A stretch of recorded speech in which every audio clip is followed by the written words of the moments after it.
Welcome back to the Under the Bad Moon podcast. I'm your host, Rob, here with Austin. Hey.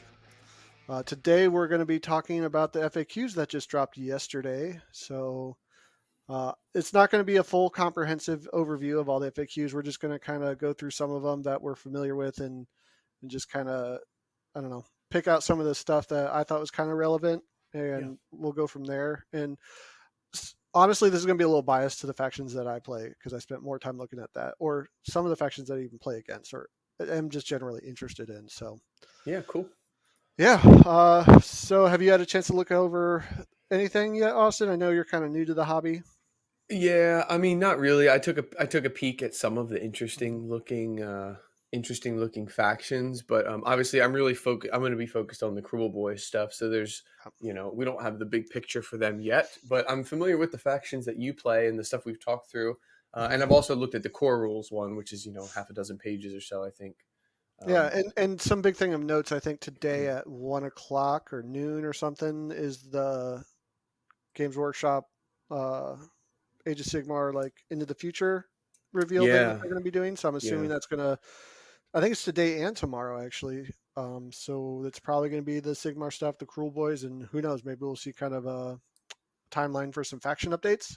Yeah, hopefully. I One want can to see always what hope. else is in there. So let's Okay. jump right into the FAQs. Yeah, cool. Are we going to start with the core rules, or do you want to start with Oh some of the boy. units? Well, yeah, we can start with the core rules. Go ahead. We'll pop those open and we'll talk about Yeah. that first. Okay. It's interesting looking at some of this stuff. I'm a much larger 40K player and just dipping my toe here, so I'm kind of comparing and contrasting these as we go, just thinking about like what needed to be FAQ'd and what didn't. Mhm. And I still feel like, man, ever since that first episode, like I still feel like this game is stitched together a little better than 40K. Yeah, maybe. I don't know. Something to keep in mind here is that these are obviously the FAQs from their internal testing. So all the questions that kind of you and I were talking about or Yeah. wondering how they're going to resolve some of this stuff or how these things are going to play together, I don't know if they've quite got to that point of the custom or the feedback FAQs, right? Yeah, that's fair. So, um, like there was, I think for example, one of the things that I want to know is if you give the arcane tome to a hero, does that mean that he can generate spells as well, like a Right. normal wizard would? Yeah, and we Um, talked about that the other week, how cool that yeah, would be. right. Or even if he can pull generic ones, even if it's just generic ones, I think that'd be cool. But maybe I'm reading too much into it. Anyway, so here's the core rules. Boy, there's a lot of stuff in here. I don't think I want to go through everything No, we can one go at to a some time. some interesting sections, just like uh, bit by bit. But a lot of this is, like you said, I think this is for like, well, new people, but like new people to the game in general. Like it talks about what should models look like and distances and dice rolling modifiers. We know all that stuff, right? Hmm. Now, there is something in the abilities and effects section that I thought was kind of interesting. Um, so like, let's see, where was it So here? so one of the The things, simultaneous thing. yeah, yeah. Do you want to talk about that? Oh God! So they're they got to It's work on their examples, man. I'm not gonna lie. yeah. This is like a 200 word example. Um, the question is, right, and we did talk about this before. If several abilities are used simultaneously, can one cancel out the effect of another? Now that's worded like shit, but I think what we're trying to get at here is like we talked about before, this strange pattern of whatever the opponent picks is after what you've picked. So like it kind of trumps what you're doing. So oh gosh, how do I summarize this here? Now, two effects would be applied at the same time. They're applied one after another, so in the same phase. And then we talked about in the rule book, you Hmm. then them. Yeah. Um, it says that one could, one ability applied could change the circumstance pertaining to the other. So here's their example. Right. One That ability of this isn't a bad example either, though. Yeah, it's wordy, but yeah, I think this is fine. One ability effect might cause mortal wounds on a unit, while at the same time, another ability effect might allow the unit to fight if it's within 3 inches of the enemy. So let's say we're doing the Cruel Boys, and I roll a bunch of sixes. Hmm. If the mortal wounds effect is applied first, because let's say it's my turn, Then the Well, effect so of it. so a better way to think of this one is what they're Okay. talking about is, let's say I charge you, and let's say I'm using Boeing Grap Bounders, and when I Okay. charge you with Boeing Grap Bounders on a 4+, they do mortal wounds, right? Okay. And let's say I charged like one of your Slanesh units, and your Slanesh hero has an ability that says like, um, if you're within 3 inches of a unit, you can make it so they can't pile in. Okay. Following? Mm-hmm. So if I charge you with my Boiling Grap Bounders, I resolve the effects of my mortal wounds first. And okay, this is a terrible example because I just realized the flaw in my example. Okay, anyway, the point is like, if if for some reason I charge you and do mortal wounds, and then you Mm-hmm. have something that basically does something to my unit, but maybe my mortal wounds kills enough, and you pull guys from your front row, no longer are you in within 3 inches, so your ability would not proc anymore. Is all Right. they're saying here. Yeah, and I think the way that this should have been. Okay, so I think what this was trying to solve for the examples we were talking about before is it's like Mm-hmm. if something happens in the same phase, we were questioning whether or not, if it's my turn, I pick my thing, and Mm-hmm. then it's not your turn, so you pick your thing, and your thing literally stomps on top of mine. So, like for instance, if you, let's just say this was an example of like Mm-hmm. I charge in and do mortal wounds, and let's say you have an ability that says when you're charged, you do mortal wounds. The rule book was a little bit ambiguous. Right. uh, you know, would we both do mortal wounds or would only you do mortal wounds? And I think this is just saying, look, everything happens. You just Right. stack it up and you just make a stack out of it. Yeah, exactly. And I think the thing that people are getting stuck up on is the contradicting effects. Yeah. And that's when it gets really confusing. Like if my thing says, reroll sixes to or hit, and then your thing says sixes do X. And I think, I don't know if we talked about this, but I've seen a pretty clever breakdown of how this actually plays out. But technically, those things aren't happening simultaneously because we all know that rerolls happen before unmodified rolls are resolved, right? Yes. So Yes. those are technically two separate sub steps. So far, I actually, to be honest, I have not found a good example of what are simultaneous contradicting effects, except for the one example they show when you have a unit that strikes first and then like a unit that makes you strike last. What do? Yep. You just make it strike normally. That's Yes. the only thing I've ever seen. Yeah. So I don't know. I think people are making a lot out of this. I think it's fairly intuitive, fairly straightforward. Again, it seems like whoever player's turn it is gets to choose what happens first. So obviously they're going to do their impact hits before you do your impact hits, stuff like Yep. that. I don't think there's a huge problem here. I think they could have done this better, but I think that they wrote this FAQ before they had some of these other questions. So I'm assuming they'll probably address this later with a better written example. Um, That's fair. I Yeah. think that's fine. One of the things that I did Okay. like is if you a little bit above that as they talk about abilities and effects, Hmm. they really call out and they specify the difference between like may or before or after. Yes. So I like Yes. that because it's like, you know, I think most people really understood that, but now they have it kind of in writing. It's like you Hmm. may do something, you don't have to do something. And Hmm. then the other one where it's saying before or after, it's like it does trigger. It happens. You Yes. can't stop it. Yep. You don't That's a really have a very big choice. distinction because there was the same like yeah. Yeah, we don't talk anymore about that. That's good. Yep. Yeah. Anytime you see those keywords, I love referring to like key phrases like you can or you Hmm. may. It's Hmm. and that's coming from like probably playing like Magic for a while. There's a lot of those like very typical like um combinations of words you look for that start to mean certain things, and I'm glad they're doing that. Whenever you see the words you can, boom, there's an ability here. So Hmm. that's good stuff. So Okay. let's see. Going through this some more, they just kind of call out basically the kind of what does certain things mean. Like they specifically talk about how you apply positives and negatives, right? These don't cancel each other. They do cancel each other out, but not in the way that you would think, It's right? Like not in, cumulative. yeah, Yeah. it's a commutative cancel out. It's Yeah. I think some people are trying to say, well, if I'm +1 and you have an ability that's -1, then only mine works. It's no, none of that. It's Right. just you add it up, you do the difference. Yep. There's another thing in here talking about if you have something that affects like 3 different units, can you put it on the same unit 3 times? And it basically says no unless the ability says specifically that you can, which I like. So like there's a Slanesh spell, right? That you get D3 units are -1 to hit. Mm-hmm. You have to put it on 3 different units. You can't just make one unit -3. Nice. Yep. Yep. So that's good. I think this also applies to like Volturnus. If Mm-hmm. you know, he does the +1 attack to 3 units. Um, So I have something. If you're ready for a mini rant. sure, Okay. So this is under the terrain section, so I'm pretty far down. sure.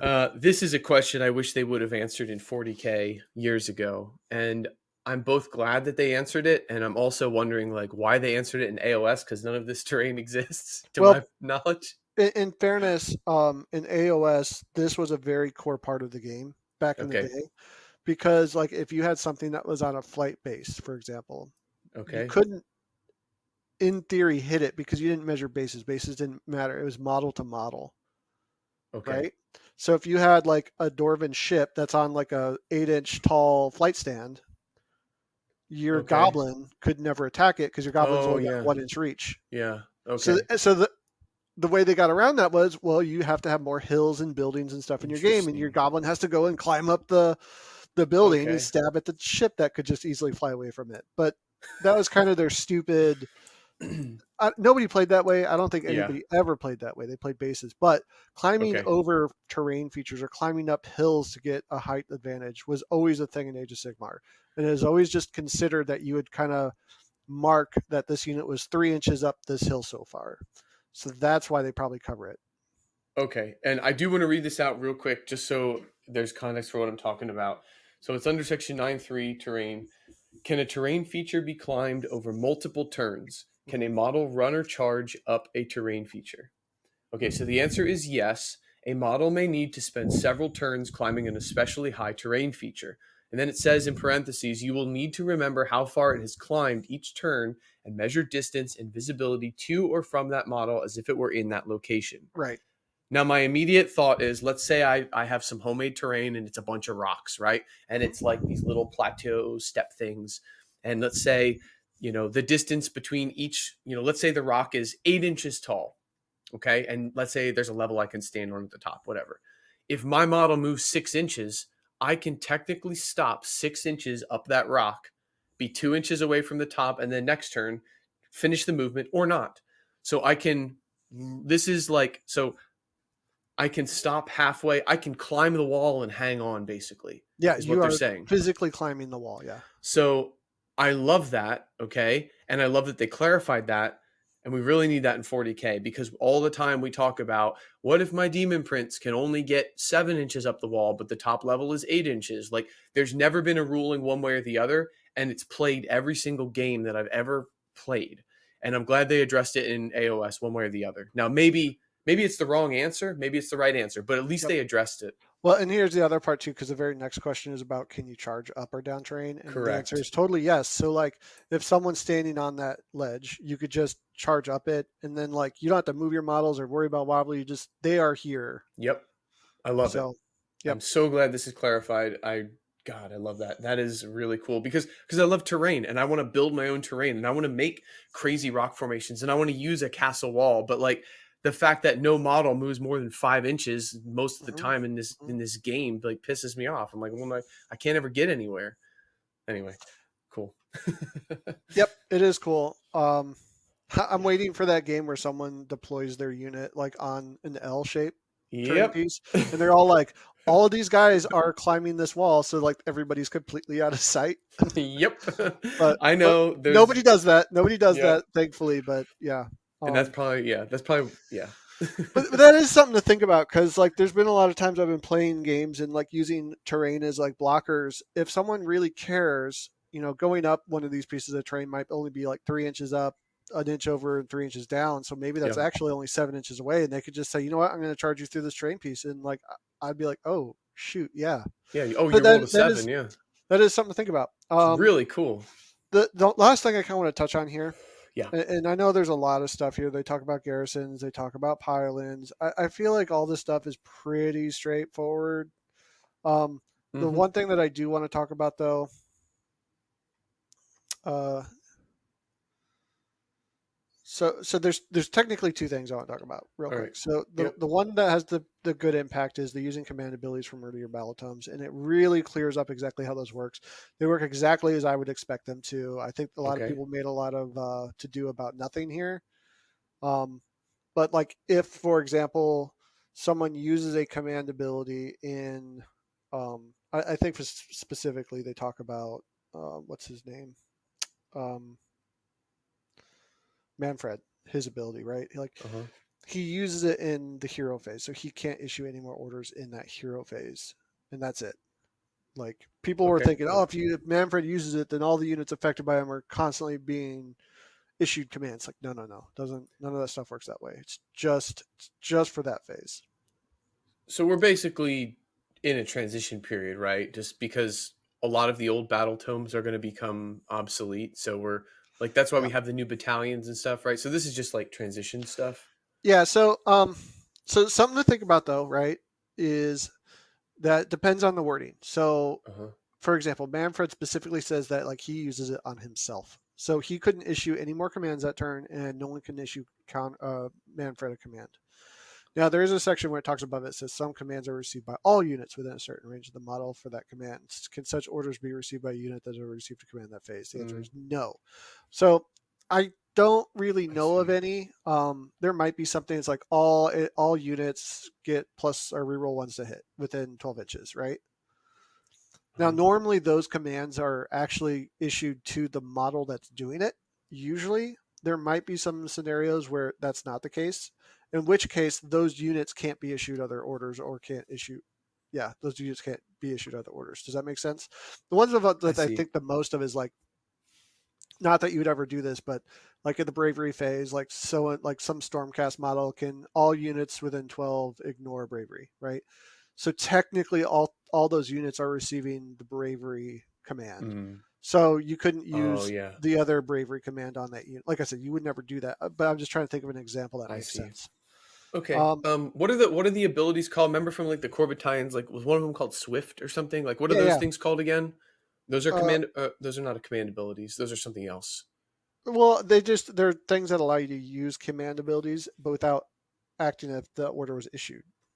Okay, so you could still You use can one of still those. Yeah. still use those, yeah. Okay. Unless, but the thing is that here's the caveat: the unit receiving it can't be issued a second order. I don't Gotcha. believe Okay. because they Yeah, I can are, follow. and we're going to talk about this a little bit later because I like some of the changes later on. So anyway, All right, we'll get into it. That's fine. What um, was the other thing you wanted to the point out the here? the only other thing I want to talk about that I think has a pretty big impact in the game is the wizards. If Okay. a wizard spell, or if basically if two wizards have the same spell on their card, can you use them both in the same turn? The answer is no. I think previously Mm, they had ruled this as yes because it was technically a different spell. mm-hmm. Slanesh is what comes to mind because like all their heralds have the same spell, and you used to I be able see. to be like this unit's minus one to hit, this unit's minus one to hit, this unit's minus one to hit, but you can't do that anymore. Okay. Um, Interesting. there's an interesting thing about slain models, but I think this is pretty much the same. Basically, they talk about like when they say like 1 in 5 models can have like a banner. Yeah. Do I have to have 5 models in the unit before I return the banner who was slain? The answer is no. You can just return the banner, Oh, okay. which is a pretty good ruling. Cool. Um, Seems to make sense. this is a dumb one. I just want to point out how stupid this one is. Okay. When you return a slain model to a unit, does the slain model have to originally have come from the unit that it's returned to? What? Yeah, so I guess someone asked that question. That's a dumb one. Okay. I do have one question about something here. Sure. It's at towards the very end under allied units. Uh Can huh. allied or coalition units be included in a core battalion? The answer is yes. Correct. So hypothetically, let's say I have some unit of orcs that are not cruel boys, and they're like an allied unit, like those boar riders, let's say. So I can include them in a core battalion with my cruel boys stuff, and then they can get the swift or whatever command put on them. I believe so. Okay. I mean, that seems kind of cool. I'm still trying to wrestle with the idea of list building and including allies. And I think most of the time I'm stuck in the 40K mindset of like, you just don't do it. But I think like it's actually a pretty good tool in AoS. Like you might want to take advantage of that as often as you can, including like Yeah. something else. Like I've been The, really thinking about those boar riders that are troops because, you know, troops aren't great right now. and including one unit of those might be kind of cool. Battle line. Yeah. So Yeah, real quick though, I want to note that there it does say that if I take a coalition unit in my army, can they count as some or all of the battle line in my unit's army? It says yes, unless the battle pack you're using specifically says otherwise. Now I don't have the General's Handbook 2021. That's a whole nother conversation. yeah. But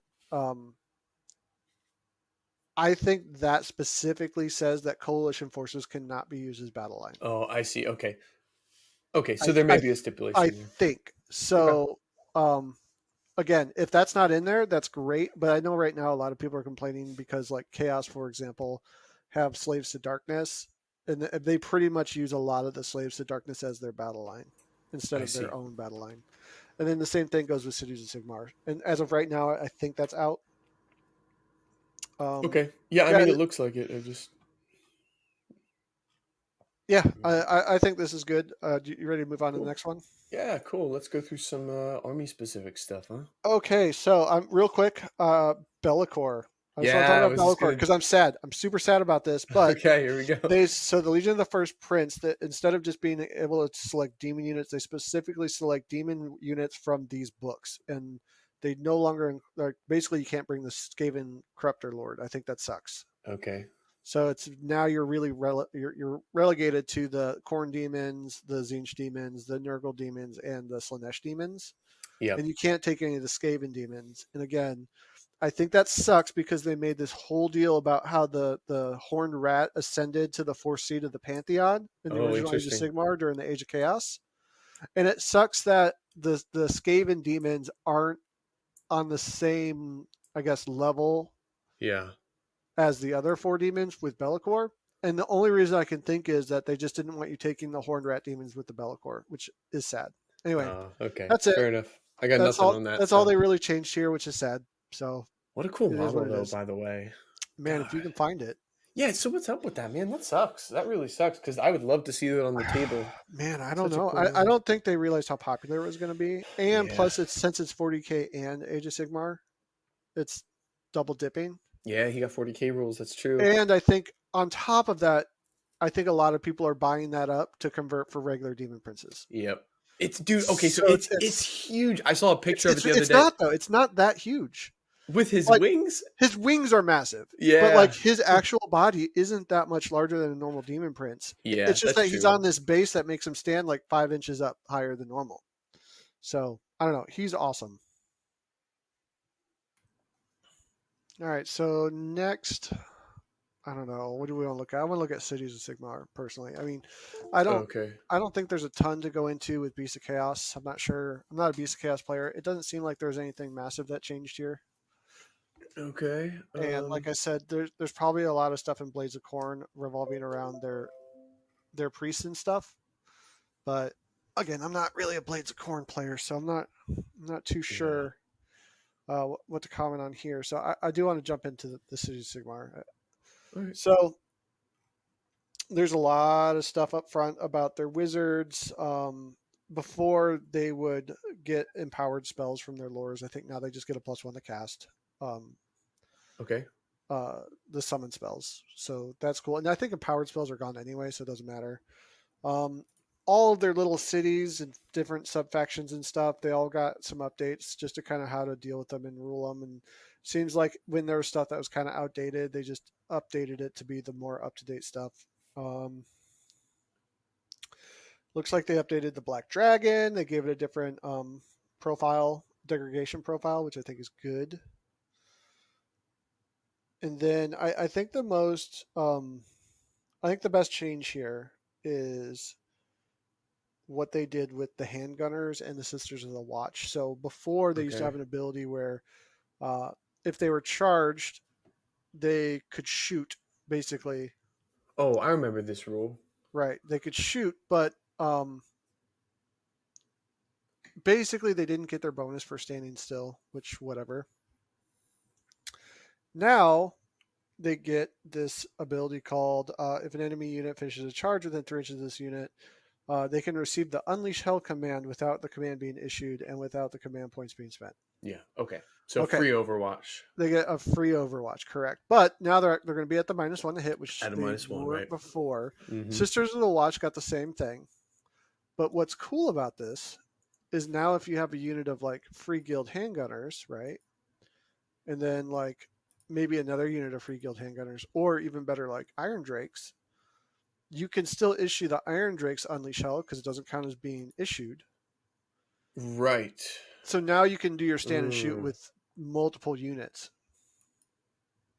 interesting. So Wait, imagine if you had like almost, let's say you had 3 units of handgunners just hanging out. Anytime you got charged, you could just be like all 3 of them fire. wait. What? Which page is this on again? Are you okay? Hold on. I'm looking at the Cities of Sigmar FAQ Yeah. Okay. So it because doesn't say you can it use the says, strat. well, it says this unit can receive the Unleash Hell command without the command being issued, right? Okay, Which we without it know being means issued. that means you can still issue it to another unit, That's cool. Yeah, I like that. and without the command point being spent. So it's not only it's free, but it allows you to issue it to a different unit if you need to. Now you Yeah. can't. Everybody was kind of concerned, or at least I was, that like free guild handgunners were going to be able to use their ability to shoot you and then pop Unleash Hell and shoot again, like double tap. I think this is a great change. Interesting. It still makes it strong, but it allows you to layer your stand and shoot, right? Yep. So, and I guess Very I'm interesting. gonna say stand and shoot because that was old Warhammer terminology. Unleash Hell. Okay. Unleash So hell. I like this. I think it's a good change. Yeah. Yeah, Cool. no Okay. complaints there on that. I think they talk about coalition units here specifically. They kind of dive into like the Stormcast and how to take them. None of it is very surprising. 1 in every 4 units can be from the coalition of Stormcast Eternals, and then they talk about the different types of factions. I think everybody was kind of expecting that. Okay. Yeah, I'm not too familiar with these guys. It seems like a hodgepodge of So old yeah, so humans trying to survive. so cities is a really interesting faction, and I'll give you just a quick rundown Yeah. here. Basically, there's almost at this point, I think, a city type for every realm, right? Okay. So if in the City of Life you have there, so back in the day, all the old, like, think about all the old Warhammer models from like Mhm. square bases. You had your empire, which was like the humans, you had your wood elves, you had your high elves, you had your dwarves, right? Okay. So they Right. had all these models and these model lines, and they didn't know what to do with them. So what they did is they created a battle tome called Cities of Sigmar, which Yeah. basically allows you to take, like, I'm going to take a bunch of dwarves, and this is like my dwarven city, and my dwarves are going to make up the battle line, and they're going to be led by the dwarven, anvil smith. But then they allow you to bring in like Kurgan overlords 1 and 4 to like support them. So like it allows you to merge like the old models with the new models. So if you want to run your Yeah. old like Okay. wood elf archers, you It's can pretty do cool. that, and then you could like sub in some treemen from Sylvaneth, and like humans can bring in like Stormcast Eternals, and like Hmm. the Elven city can bring in uh, like the city of light brings in the new The Lumineth realm Lumineth. lords, and Yeah. the Marathi Kane dark elves bring in the new daughters of Cain. So Huh. it's the most flexible faction outside of Chaos, where Chaos can like mark different things and bring them in, and we'll see that Right. here in a second. Yeah. That's really cool because, like, I'm into like heavy conversions and stuff. Mhm. Like, I could see the appeal of, like, you know, building some like very feudal, like lost looking civilization, and then having like the one shining light unit that came to rescue them, right? Or to Right. bring them into the fold. These Lumineth that like are very, bright and vibrant, almost like pure white in their appearance. It kind of brings the dark into the fold. Very Yeah. cool idea. And I like this 1 and 4 because they don't count as they're not allies, right? They're Yeah. actually part of your army, but Right. you have some built-in limitations on them, and they're going to gain the bonuses of your city, not their Lumineth traits. So it's fun. It's interesting. It's kind of what Yeah. makes Order fun to play, because even if you're just playing a Sigma army, you could throw a couple models together and now have a city's army. Yeah. Um, It's cool. this is very the same. Like, a lot of Chaos players already know this, because a lot of, like, Khorne Bloodbound would then pull in a bunch of Slaves to Darkness models with the Khorne mark and be like, we're good to go. Yeah. Um, Auric War Clans is kind of the destruction side of this, where you Uh can huh. build like the generic orcs. And then I think Death at the time was just Legion of Nagash, where as long as it was undead, Legion of Nagash could bring it. Anyway, Right. Okay. Cool.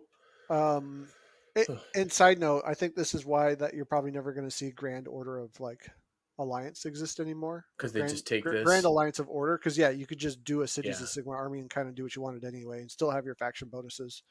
Huh. Um, That's cool. so I've heard that there's a lot of changes to Daughters of Cain. I honestly don't know what they are. I don't. Yeah. I personally don't like Daughters of Cain.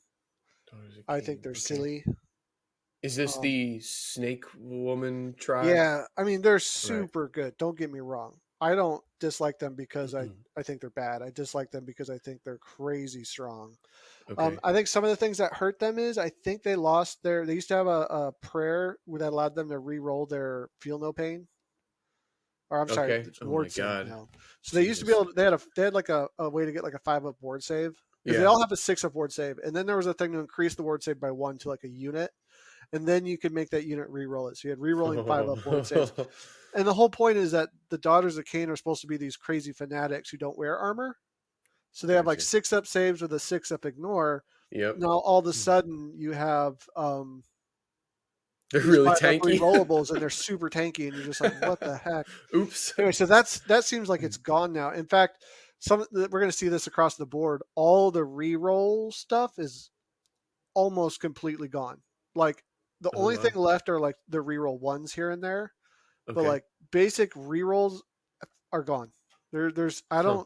I don't think it exists, and I could be wrong. So if someone knows of something, let me know in the comments or something. But I think everything that re-rolls something straight up is gone at this It's an point. interesting trend if that's true, like to see that unfold because we all know this stuff trickles into Yeah. 40K at some point. And reroll Interesting. ones is extremely rare, and why I think it's really powerful.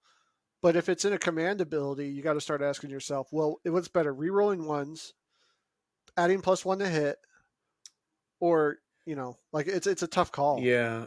Where does the math break down and Man. stuff like that? But Yeah, if you've wow. already used your +1 to hit on one unit, then rerolling ones to another is like this nice little Yep, addition. I was Anyway, just gonna say that. Yeah, no, that's cool. And then again, the fucking tactics of this stuff just keeps unfolding, man. there's a lot there Ugh, for sure. this game is deep. This But game that's is what super makes stuff deep. like Manfred's +1 to hit, +1 to wound, and the hero phase so powerful because it's just this aura. And then you can start doing these other things. Like if I already have +1 to hit, now I can do the reroll ones from my like white. Anyway, Yeah, no, that's cool. um, Yeah, it's more than just like old school redundancy. It's just like if this character dies, then I'm still re-rolling. It's no, it's like layering and then comparing the math yeah. and very cool. So there's a couple other Mhm. things here too, and something I've kind of realized Okay. noticeably is I think we've talked about shields before. At least you and I have talked about it. So a Hmm. lot of war scrolls you have shield options, and when you take the shield option, you can get +1 to your save. And Right. why I don't like that is because now you take away the option of being able to use an arcane shield or something like that. And maybe at this point you're just doing rend prevention, which is fine. Um, Yeah. However, there are some profiles in the game that add +1 to this war scroll's profile.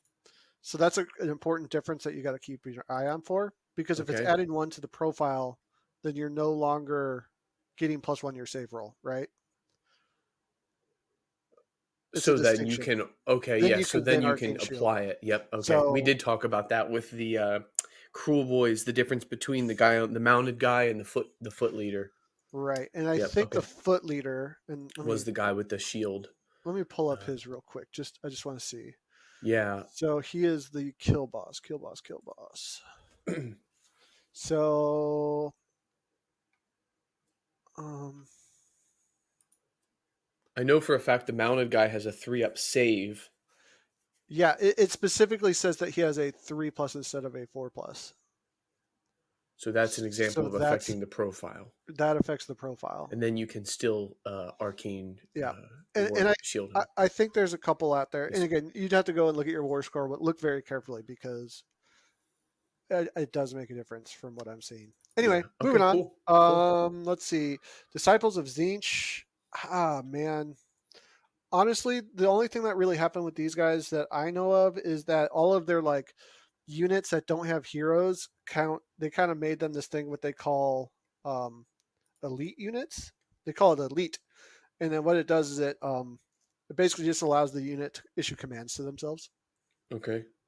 So for units that didn't have a like a champion, a unit Yeah, champion, I see what they you're did saying. this. They kind of sprinkled this in here and there, but these units they pinpointed and said, "Now we still want these guys to be able to issue commands to each other." So that's a Yeah. thing. Okay. And I think this I like think I think that's cool though. Like your sergeants essentially can be. You don't have to keep your heroes close by. No, you probably will, or you might anyway. But yeah, that's pretty cool. no, it's great. I mean, it's kind of for me what makes skeletons more appealing than zombies because they can Mm. kind of function independently. And as you start playing, you'll start realizing like, crap, I ran out of commands. Yeah. So, although I also love my dire wolves issuing commands to the other wolves because it's like I could just imagine the wolves like just growling at the other ones. Wait, can you do that? I thought it has to be their Yeah, own unit. Oh, no, no, okay. but I see. the dire wolves have a unit champion, so the dire wolf Yeah, but champion can issue orders to its own dire wolf unit. but not another unit. No, no, no. But I can I see imagine what you're though saying. Yes, that's very cool. the wolf's like barking at the other That's very dogs. cool. Anyway, Cool. pink horrors. I think everybody kind of figured this one out though. There are two things here. So pink horrors now they're split and split again. It doesn't work when they flee from combat, which is a important thing. Not a huge thing, Okay. but it is important. It means that because before when they ran, you just keep splitting them, and you'd be like, oh, I actually didn't really lose anything. Okay. So I guess the big downfall of pink horrors is that they can run, but they have leadership 10, right? And if they roll a one, they actually get models back, which is worse. Um, Uh, so I don't know if that's a weakness to pink horrors. They also okay. specifically call out a lot of people were saying like, you know that they have a rule in the rule book where like you can never exceed the starting size of the unit. Yep. So people are saying, well, if your pink dies, it turns into just one blue because it can't turn into two blues because it'd be larger than the original starting size of the unit. Hmm. So that's gone now. They said Yeah. no, pink horrors can split. It works fine, just as you expect it. So Yeah, pink makes sense. horrors still crazy effective, and they actually went down 5 points. So I'm at the point now I don't understand their point system at all because pink horrors are amazing, probably one of the best units in the game. And ugh, I don't know. Maybe they really like pink horror units because they're extremely expensive to purchase because you have to buy 10 pink horrors and 20 blue horrors and uh, 20 brimstones. Yeah, I don't know. I mean, yeah, I don't It's know what to crazy. make of that. Yeah. Whatever, it's fine. All Is right. there anything else I want to say about Zinch? I don't think so. Okay. I think that's going to sum it up for me with Zinch at this point. They do Yeah. talk about, and you'll see this a lot. They talk about uh, their coalition and how it works and how they can take. Um, so they have this thing called Legions of Chaos, and I love this. They gave this to all the other factions too: Korn, Slanesh, and Nurgle. And Uh-huh. basically, just like Cities of Sigmar, so they're saying 2 in every 4 units in the army can come from Slaves of Darkness, right? Mm. They just have to have the Zinch keyword. And then they go on to say 1 in every 4 can have the Zinch keyword from Beasts of Chaos faction. So you can take the Beastmen in here too. Now that's Yeah. really cool. I really like that because before the only way to take the Beast of Chaos as Zinch is you had to take the Beast of Chaos used to have a battalion that you could take that would be like the Zinch battalion. It would give the Beast of Chaos the Zinch keyword. So everybody thought that you were no longer going to be able to take because you can't take War Scroll battalions anymore. Everyone thought Beast of Chaos you couldn't interweave into your chaos, but that's not That the shit's case. They complicated. totally covered it. Yeah. What's Okay. cool? No, it is cool. It's just it's complicated. I'm just thinking about it. It's just like because things that are Zinch aligned. You have the demons, you have the humans that are worshiping them, and then you have the beasts that were corrupted by them. It's Right. very very cool, and it's just a little Um. bit complicated. Well, I mean, in reality, you're kind of just looking at the Zangors and shit. Sure. I mean, I'm just new to it, so it takes a little wrapping because then like, Yep. but I guess actually it is easy because when you bring stuff in, you don't need. Okay, I'm thinking like, okay, now I need like 3 different battle tomes, but in reality, you probably don't really because you don't get all the rules from the other battle No, you just tomes, need the right? War Scroll. Yeah. Yeah. Okay. So okay, which is actually Yeah. pretty convenient. Yeah. This Pretty is very convenient. cool. Um. So something people have kind of been talking about though is Zinch actually have a lot of Zangor stuff in their books as it is. Okay. Right? And the Zangor stuff is more expensive in the Zinch book because of what it allows buffs for versus the stuff that you can take in the Beast of Chaos book, right? So Yeah. a Zangor in Zinch, Disciple of Zinch, is more expensive than a Zangor in Beast of Chaos. Okay. And people are saying, well, if I can just take one Beast of Chaos unit for every 4, why wouldn't I just take my Zangors from the Beast of Chaos? Yeah. Right? And I think basically just don't do that. if you Well, the have points in your book, you probably need to use those points. yeah, I mean, plus if you're taking it out of a book, I mean, isn't the Well, no, point because you get the benefits of that book? when you're coalition, you still get the bonuses of that Oh, book. I see what you're saying. Yeah. So like one of the big things is like Zinch has the fate dice, so you rolled 9 dice at the start of the game, and then you can substitute those dice out for specific things. So like hit rolls or casting, Okay. charges, stuff like that. Hmm. And one of the things that people love to do is they'll use Archeon in the coalition because if he rolls 2 6s to wound, he insta kills. Oh. So if they have 1 6 fate die lying around and he rolls at least Hmm. 1 6, they can just swap it out and be like, okay, instant death, Yeah. dunked on you. Okay. Anyway, super Hmm. busted. Oh, also those fate dice are really good for your pink horrors because you just save all your ones, and every time somebody's like, take a battle Oh shock test no. for your pink horrors, you go, sure thing, I'll use this one. Oh god. So, yeah, Zinch is, I mean, it's cool. They manipulate the game flow, really, is what they Yeah. do. It's very flavorful, right? Yeah. So, let's Mm. see. Flesh Eater Core, I didn't see anything crazy in there that's worth Okay. talking about. I don't think they got too much. Fire Slayers I don't really play, so I wouldn't even know what changed. Sure. Gloomspike gets they changed Skagrot's command ability because everyone was concerned about that. So Okay. now it basically just happens after he has points. He can move. He can control the moon. Is there These one guys of are their really things? cool, by the way. The Gits, how they play. Like I'm not, They're regardless of what you think about the aesthetic. Like I think it's probably you either love it or hate it. they're But like fun. their They're rules are wacky. cool, They're man. Yeah, wacky. charging in, falling out of combat, dealing mortals. Very cool. Yeah. So let's So see. basically they changed his command ability to just be a thing he does. Hmm. So he can just do a thing, which is nice. Sure. Yeah. Let's see. There's some changes to their spells. I know Scuttle Tide people are kind of upset with because it doesn't block Hmm. anymore. Um, I don't know. Honestly, I don't think there's a ton that changed here with these guys. So Yeah. someone might say, "Oh, you're wrong," but there was. I don't think there's anything of major note here, to be honest. They still kind of play Okay. the way they've always played.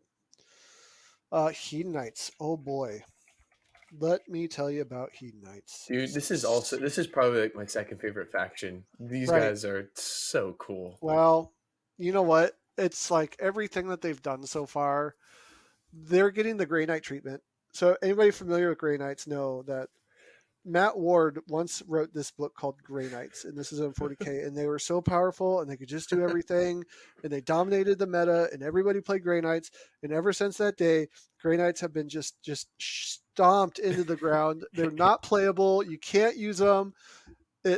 And anybody who shows up to a table of Grey Knights should be shunned from existence. Is basically the theory here, and I feel like the same thing is happening to Slanesh, because last year, or I guess a year and a half ago, their codex was so broken, and they dominated the meta, and people would summon like 4,000 points worth of army after the game started because of the way that they summoned, and they've gotten to this point now where it's like they are just taking blow after blow to the point where, like, if this was a boxing match, you'd be like, just call the fight already. Just call the fight. Just They're call the done. fight. They're We done. can't take anymore. Yeah. Um, Sell your armies. I still love this army though, Hmm. and I don't play it. Um, my brother actually plays it, so I have a lot of experience against it, Yeah. and I still think I'm a Slanesh believer. I still think this army can function beyond all hope. And you know what? Bring the Yeah. challenge on because I think it's good. But boy, are they making it hard. They're it's just like every time I go, okay, I can't do this anymore, and these guys are too expensive now. But you know what? I'll eat it up. We'll try something else. And I'm like, okay, like I think it's funny because I played a game Thursday night, and we finished the game, and the conclusion was we just need more Mirmadesh, uh, their The battle line shield. troops, the shield Dude, the guys. shield people. We, Yes. I was like, you know what? All this other stuff gone. We can't use Chaos Warriors for battle line anymore. Okay, so more Mirmadesh. These guys are super durable. They stick in the fight. They're great. More Mirmadesh, and then literally, I wake up the next morning, and the first thing I see is that Miramadesh only get a +1 to their save roll instead of re-rolling. The And I was like, rerolls. you gotta be The kidding me. last hope of our. You gotta be kidding me. And then like 2 lines down, I see that the Bliss Barb Archers, it looked like they lost their rend to their bows at first glance. And then I looked at it again, I was like, wait, oh, this is their melee strike. So they Okay. gave them +1 in their melee attacks. But if anybody's ever played with Bliss Barb Archers, these things die to a stiff breeze. They're not hitting anything in melee. They never will, and they should never. So why bother giving them +1 attack here? This is the Yeah, silliest in change I've melee. ever Yeah, no, seen. that's And the ridiculous. only thing I can think of is because they're like, well, we really just we upped their points so much, we got to give them something. So let's just give them +1 attack. And it feels like whoever's in charge of this is just twisting the knife on the Hedonites. Like at this point, being a Hedonite player is the most meta thing ever because you are literally inflicting self-harm to yourself by continuing to play this army, right? Uh, it sucks because like it's a relatively new model range. It's so Oh, I love cool. it. People just bought into it, They and now just they're doing that thing again where they're just shitting on it they and just I taking it just down. everything I read in here was almost a nerf. I'll be honest. There's not a single thing in here that I read and I was like, "Oh, hey, that's okay." Scratch that.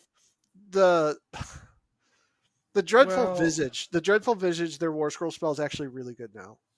Um, so it's a spell. It's an endless spell. You cast it, and let's see. For each mm, 4+ that unit suffers 1 mortal wound. Subtract 1 from bravery characters to the units that are within 12 inches of the spell. Add 1 to the bravery characteristics of Slaanesh units that are within 12 inches of the spell. Where was it? Add 1 to the bravery. I thought it did. Oh yeah, here it is. So for each 4+, that unit suffers a mortal wound. If a unit suffers any mortal wounds from this ability that are not negated, the strike last effect applies to that unit. So that's actually really good. It's a spell. It's a predatory spell that flies around and it makes you strike last on a 4+. So um, roll 6 dice. Yeah, I mean you're going to get a 4+ on a 6 for sure, right? yeah. So really, I don't know. That's good.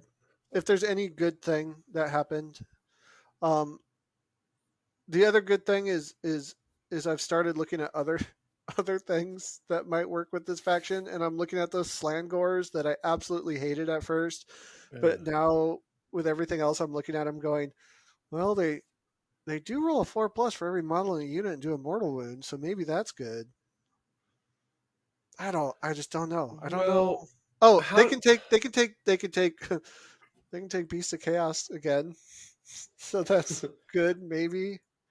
Yeah, I mean, okay, so you have to look at this paired with the points, though, right? Now, I know we're not going to do Yeah, that, those but the I General's know. Handbook adjusts points, right?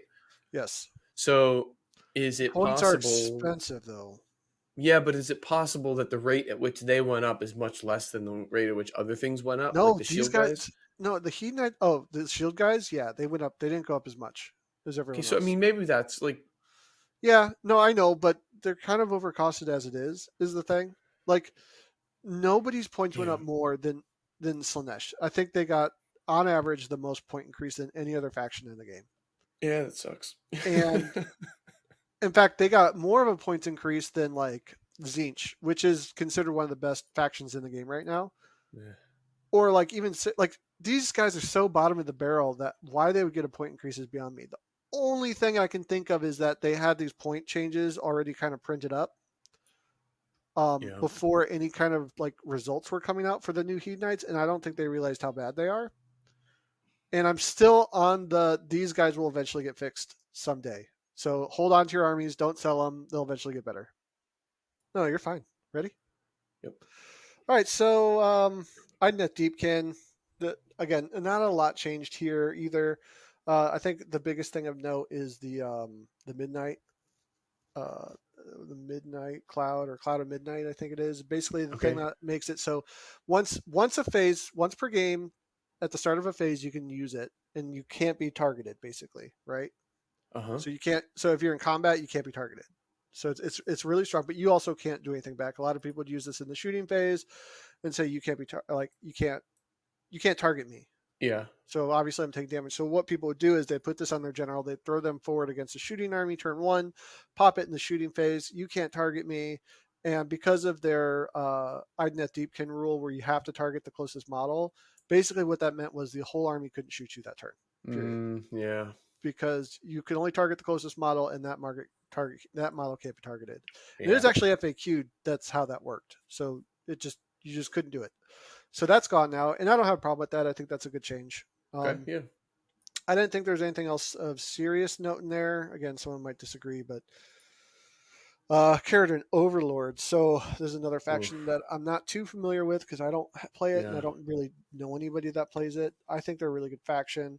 I think kind of the big controversy with this right now is their fly high rule in the past allowed them to if they were in combat, you could fly high and then basically just kind of drop anywhere else on the board. So you pick up the model, you put it Mm-hmm. somewhere else, Yeah. more than 9 inches away. And I guess now, and again, I don't understand this completely, but I guess the assumption here is with this FAQ is if you're in combat, you can no longer fly high. You would actually just have to run away, which means you're not shooting. So Yeah. I think there's something there, and maybe that's good, maybe that's bad. I don't know.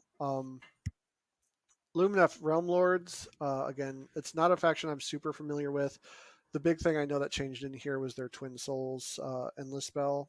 It basically used to, through some gimmicky play, or maybe it's just how it worked, is you just got +2 to your casting if you summon the Twin Souls, and now it's Okay. like now it builds up spell powers, and then you can burn them, and then it goes away. So like every time you cast a spell, it adds a token to the Twin Souls, and Uh then huh.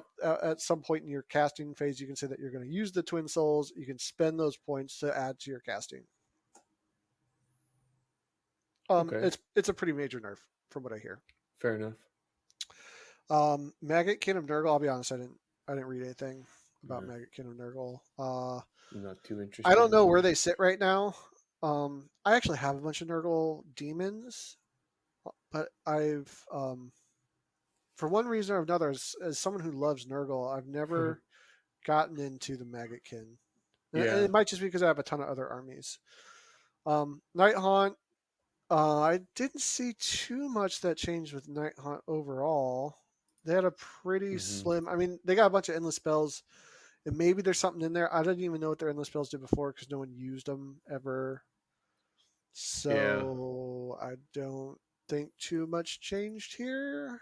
Oh, Black Coach got Totem, which is pretty cool, and Blade Guys are elite. So those, there you go. Okay. Black Coach having Totem is a kind of big deal, maybe. Black Coaches kind of suck. Some Okay. people like them.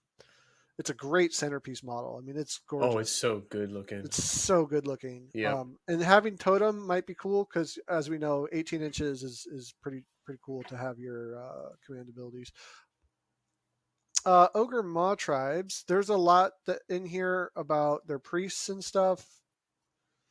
Um, Yeah. These guys are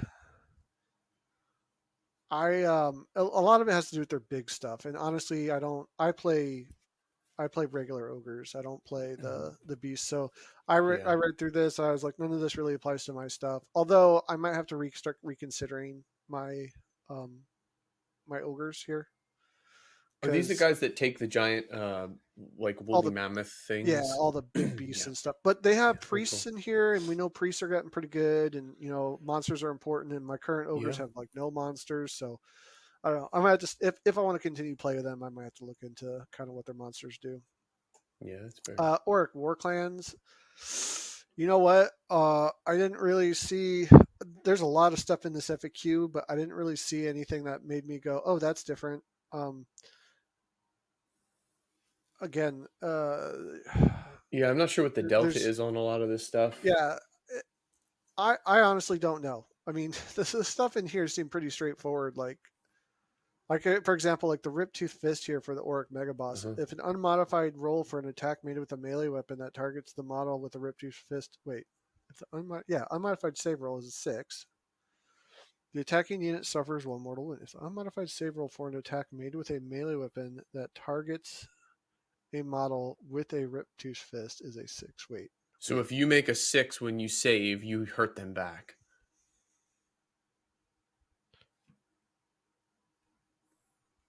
Like if you equip the fist, and you're attacked, if you make a 6 on your save roll, you deal 1 mortal to them. Oh yeah, yeah. Yeah. I mean, I like the rule. That's cool. I just don't know what the I changes. don't know what the change is either because I thought that's what it Yeah. did too. For a minute there, I was thinking, wait, is it saying that if my opponent makes a 6, it does it? But no, it's I don't know, man. Yeah. Everything seems fine here.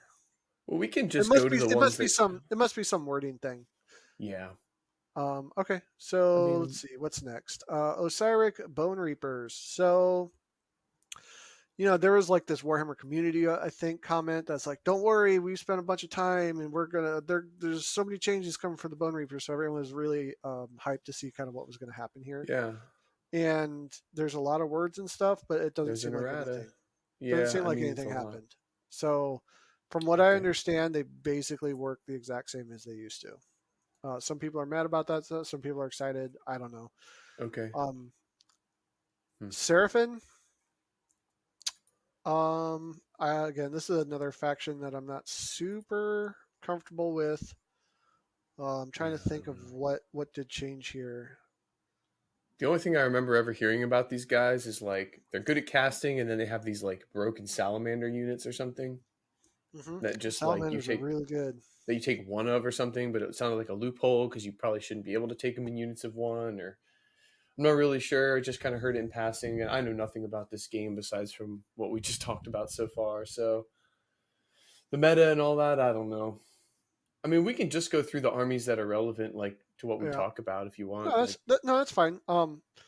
Again, there might be some stuff in here. Again, like I'm not super familiar, so when they talk about like the Stegodon damage table changes, like yeah, that might be really important, but I don't know. yeah, So okay, sorry, viewers. See yeah, Skaven. I know the big thing here. I think was with what's his name, Thanquil and Bone Ripper. So uh, the way his Warp Flamer works, it used to be like you could take like 3 Warp Flamers and then like you roll for mortal wounds for each model, and then you basically like anything he shoots at usually kind of died. And now you can only really do 1 mortal wound for the Warp Flamer thing, so like it's not nearly as mm, big of a big deal. So he got nerfed pretty hard, but with the new Overwatch rules and stuff, I think that's fine. I think Slaves to Darkness, there's a lot of changes here again. There used to have a lot of spells that allow you to like reroll saves and reroll hits, and you had your War uh-huh, Shrines where you could like reroll hits or reroll wounds and stuff like that. A lot of rerolls in this faction, all of it gone. However, the fact that mm, they now all this stuff is like reroll ones or +1 to hit or +1 to wound or +1 save. They have multiple ways in spells in their Chaos Warriors that all have these ways to get +1 to their save, and then you combine that with your Arcane Shields. You combine that with your oh yeah, all out defense, and even your heroes can do their finest hour, mm-hmm, right? Slaves to Darkness, I think out of every faction has the most ways to either if they want to spread armor save stuff or stack armor save stuff. So I think mm, Slaves to Darkness are going to be the definition of uh, heavy armor, which works because they are super heavy armor chaos warriors and stuff. So very cool. I like it. I think it's a good change. I know some people might be mad about it because it makes them less effective, but I do think that this plays into the role. And then you also got to combine that with the fact that like other armies can't just pillage their battle line units because that's what they did. And now yeah, Slaves of the Darkness is really kind of etching out what makes them unique. And I think that's cool. yeah, yeah. Fair enough. Sons of Behemoth or Behemoth or whatever. I didn't really see too many changes in them. Um, So I don't think there's really too much Okay, worth mentioning. I don't play Stormcast. I wouldn't know if anything even changed in here, to be honest with yeah, you. So we're going to skip that. sure. Sylvaneth. I don't. Again, I don't, this is another faction I'm not too familiar with. So I didn't see anything. I didn't really hear anything that made people like freak out. And when I read through it, most of the stuff seemed like okay. I didn't think there was any like major changes that make you just go whoa. So whatever. I'm going to move on. Broken Realms Marathi. Oh my god, there's so much stuff here. Like, This wow. this is a lot of the coalition stuff with the cities. Um, I didn't think there was Broken anything in here that Realms. was like massive. What is Broken Realms? Is that like an expansion? Yeah, it's to put it Okay. in. If you're familiar with like 40K, it would be like Psychic Awakening. Gotcha. Yeah. So it's a way for them to print updates to books and rule updates and stuff like that. Yeah. Okay. Makes I'm not even, sense. honestly, I'm not even going to talk about the Broken Realm stuff. I'm just going to go Sure. straight to Soulblight, which is going Yeah. to be our last one. This is the one that I was most familiar with, and honestly, the one I've been anticipating the most because it never actually got an FAQ when it came out, and Okay. everyone said, "Well, they're not going to get an FAQ because they're just waiting for the new rules to come out." And it's like, okay, okay. So,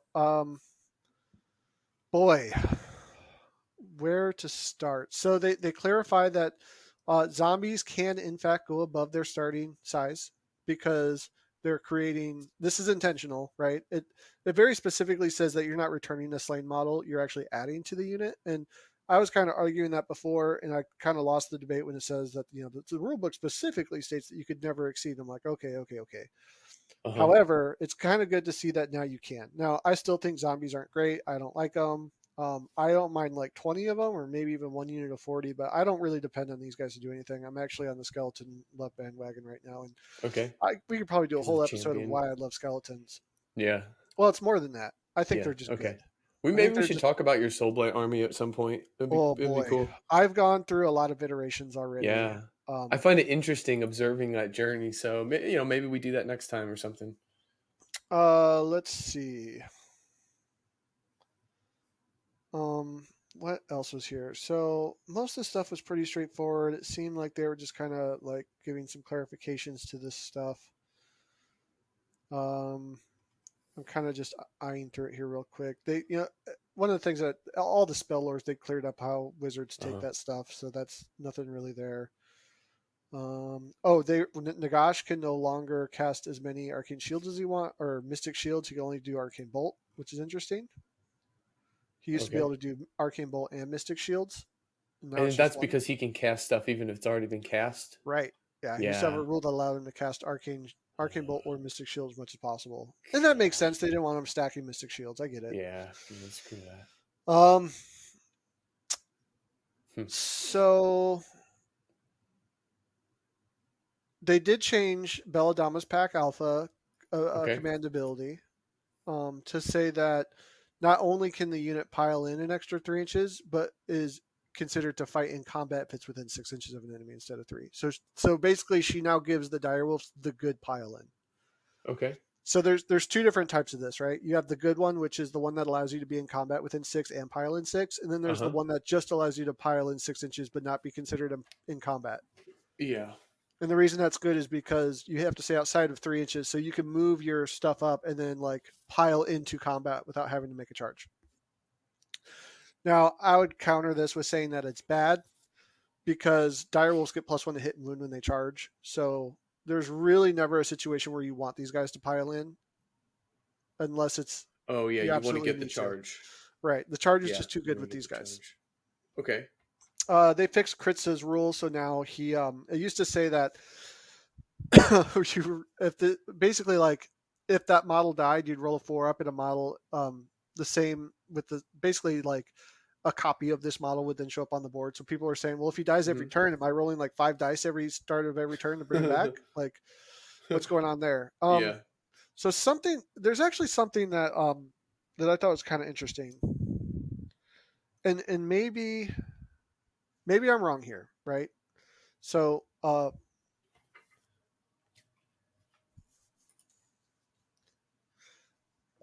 I think they might have changed the Endless Legion, and I just kind of want to real quick go over both of them Hmm. here. So Endless Legion this is what the book says right now. At the end of your battle shock phase, count the number of enemy units that were destroyed during that turn. Roll dice, adding the number of destroyed units to the roll. On a 5+, you can pick one Soulblight Gravelord, Summonable Deadwalker, or Soulblight Gravelord, Summonable Death Rattle unit in your army that has been destroyed. You basically put a replacement up, right? Uh Pretty huh. straightforward. Yeah. Okay, so now in the FAQ it says change the rule text to at the end of the battle shock phase. Count the number of enemy units that were destroyed during that turn and roll a die. And then it goes on. It seems like it's the same. So, Okay. on a 5+, you pick one Soulblight Gravelord Summonable Deadwalker or Soulblight Gravelord Summonable Death Rattle unit in your army that has been destroyed. If you do so, put the new replacement, half the models, yada, yada, yada. So did you notice the difference there? Uh, not particularly. All right. So uh, the current Read the. iteration says at the end of your battle shock phase. The new iteration says at the end of the battle shock phase. Oh, interesting. So even in their turn So now. I think you get to roll in their turn and your turn now. Yeah, I mean, that's clear. Yeah, that's definitely the difference.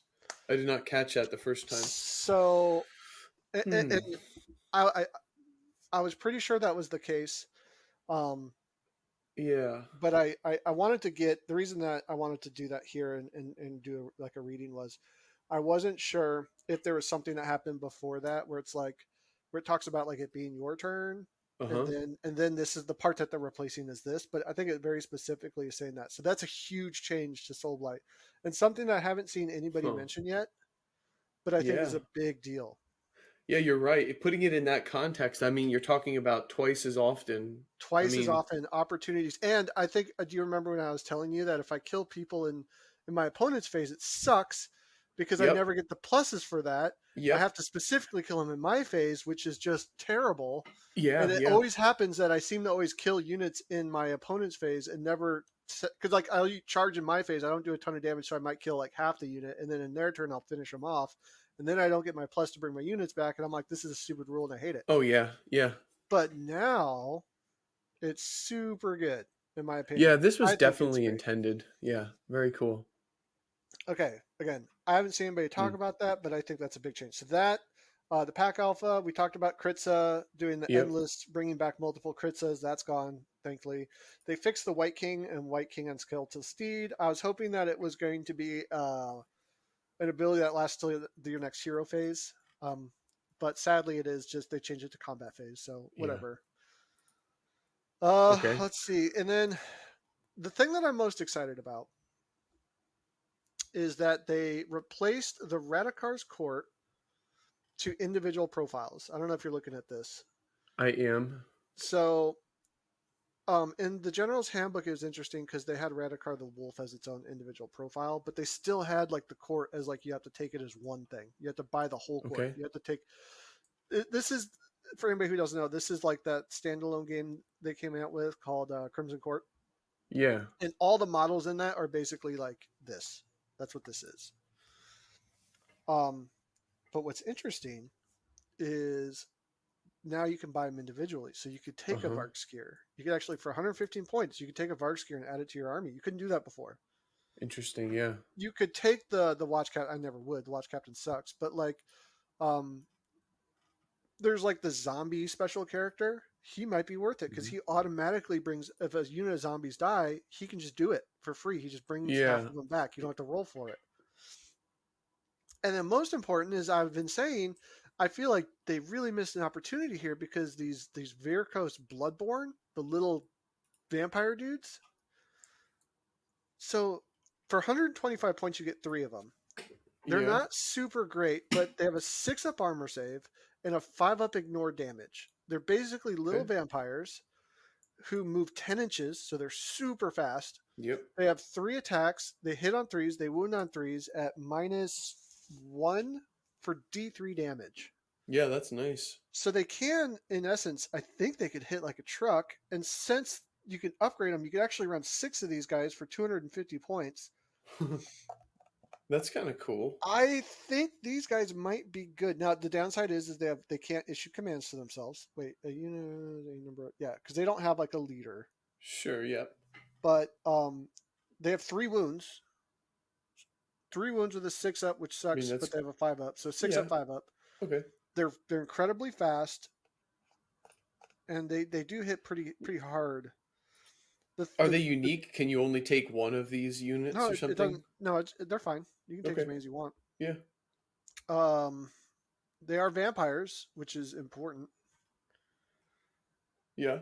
Uh, the question is, are you better off just taking Blood Knights? And I think the answer is Mm. yes.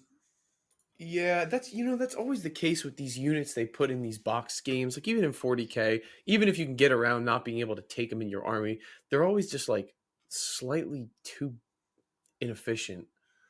Yeah, Ugh. if this was a unit Mm. of 5 for 125, Yeah. right? I would say okay. Now we're talking. Because now when you compare them to the Blood Knights, right? They move the same. They have the same Mm-hmm. wounds, but for a massive discount, like almost 70-point discount, you're losing that. Um, you're losing the 3-up armor save, Yep. right? But what you're getting is cheaper, maybe killier, arguably killier. It's just a different role, and I just like, yeah. I It mean, would it's it would just a be good. different. I'm still holding out for them to make a plastic kit for these guys. Yeah, maybe. Um, I love them. Um, yeah. I wish they had a plastic kit. I don't like how each one is like hanging on these pillars. So like, let's say I did buy 2 sets of them and I was running Mm-hmm. a squad of They look the 6. same. They all Yeah. look the same, and I don't like Yeah. that. It's So, but. and not even the same where it's like, I mean, they're all hanging off the same pillar. You know what I mean? Yep. Exactly. So, Yeah. uh, Eh, I don't know. I don't know. I like it. It's interesting. I like some of these characters are kind of cheap. Like this Gravekeeper for 75 points. He's a cheap hero, and we know what that means. Like that's a big deal. Cheap Yeah. heroes. Heroes. Yep.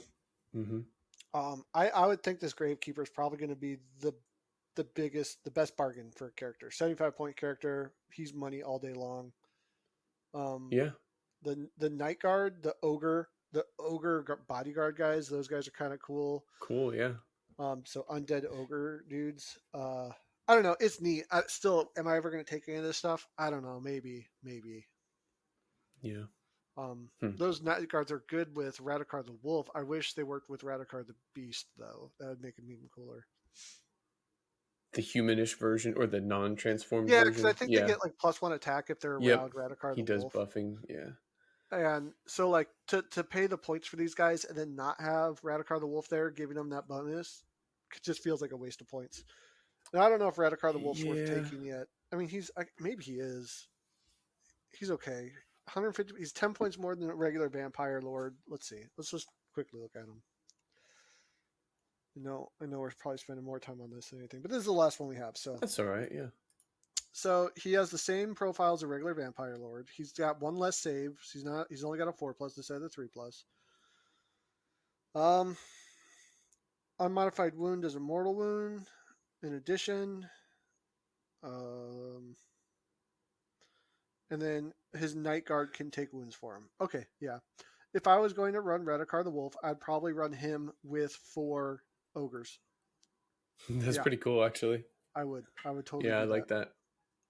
And that probably would be worth the points. He also comes with a spell called the Hunt, which is a pretty good. Anytime he charges, you can add 1 to the attack characteristics of friendly units within 18.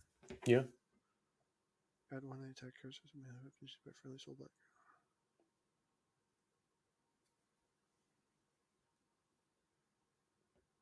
Yeah, I mean, sounds So good. yeah, I mean, and he issues that command ability to himself. So I don't think that means that the ones around him count as being received one. Oh, yeah, because we read that. Well, let's look at that again. Hold on. We read that FAQ in the beginning, Mm-hmm. which actually it kind of made things more confusing. So some commands are received by all units within a certain range of the model issuing the command. Can such an order be received by a unit that has already received a command phase? It says no. But this specifically says you Mm. can use this command ability at the start of the combat phase. If you do so, pick one friendly model with this command ability that has made a charge move that turn. Okay, hold on.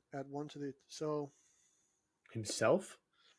Add 1 to the attack characteristics of enemy models with friendly soul blight units wholly within 18 of that model until the end of the phase. So maybe this does affect all the units around him. I don't know. I mean, I wish, because to me this sounds like he's issuing the command to himself, and in doing so he gets an aura, right? Right. It's not that you're That's what it issuing the reads. command to everyone. That's what it reads to me. But again, I think this needs FAQ to be clear. God, why do they always do that? No, I think it's right. The effect of having been issued the command is such that everyone around you gets a bonus. It's not saying Well, you're but issuing. arguably it could just say you're picking that model as the point of the 18 inches that everyone receives it. You know what I mean? Yeah. So it could be what it could be trying to say is that that's just for determining where to measure from, but everyone within 18 of this guy is then receiving that command. Mm. Okay. Whereas, hold on, let's look at Manfred's real quick. Yeah, I don't know. Manfred says you can use this command ability once per turn in your hero phase. If you do so, add 1 to hit rolls for friendly soul blight graveyards fully within 12 of this model to your next hero phase.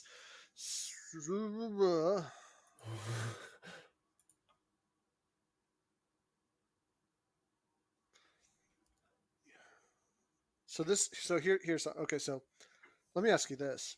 Mm-hmm. So you can use this command ability once per turn. If you do so, add 1 to hit rolls for friendly soul blight graveyard units wholly within 12 of this model until your next hero phase.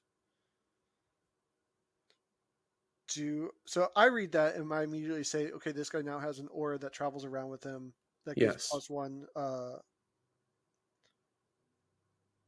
1 to hit wound rolls. But is it saying that it triggers at that moment in the hero phase and it gives those units +1 to hit and roll? So if he moves away, they still have it. No, no. It's saying that no. This was in the main rule book. It talked about this. It talked about like, um, shoot. How did they word this? I think the answer is no. Like it's just the command ability. Using the command on him gives him some additional rules, and those rules are like forever. Like you would Mm-hmm. check against those no matter like whenever you do something. So if you're not fulfilling the condition at the moment, um, I don't think it I applies. mean, I agree with you because to me that's what makes sense. He's basically using himself that gives him an aura, but then when I Yeah. compare that to Radicar's, you can use this command ability once. You can use the command ability at the start of combat phase. If you do so, pick one friendly model with the command ability that made a charge move that turn. Add 1 to attack characteristics of melee weapons used by friendly soul blight graveyard units. Only within 18 of this model until the end of the phase. I mean, I don't understand. I guess I'm losing sight of what the problem is. I think it's fine. Like it's a command that Can I gives then? you. So let's say I have some skeletons next to him Uh and I huh. use it. Can I then issue those skeletons +1 to hit? Sure. I don't see why not. I think With you're using with the the, command on him. See, and that's what I think too. Yeah. But then they also talk about this: some commands are received by all units within a certain range. So But it's does not. that? But the command isn't received by them. You're issuing the command on the unit that you're picking. Like you're commanding yourself. And the reason they're doing that is so that you can't use another command on him that would give you another aura, probably. Hmm. I think I could see an argument in both sides, to be honest. Hmm. I don't know. Yeah, I think it plays the way that you're saying, but I could also see someone saying that it affects the other way. Anyway, yeah. And so I'm something new. to think Yeah, about. yeah. All right. Interesting. Well, I Ooh, think we can call it here. I know it yeah, wasn't a super comprehensive, and we kind of dived a little deeper into some than others, but overall, I I think these were pretty good. yeah. Totally. Look, it's gonna be kind of slow learning for me, but getting this cursory look at like some of the hot things that change for each army is kind of a good way to do it. I like that stuff. So Mhm. it's interesting to learn through the specifics. Yep. All right. Well, hey, thanks for watching. If you're still with us, like, share, subscribe, all that fun stuff. Leave a comment. Let us know what you think, or where we're wrong, or what we missed, or what is important that you thought was the biggest change to your faction. And we'll see you next week.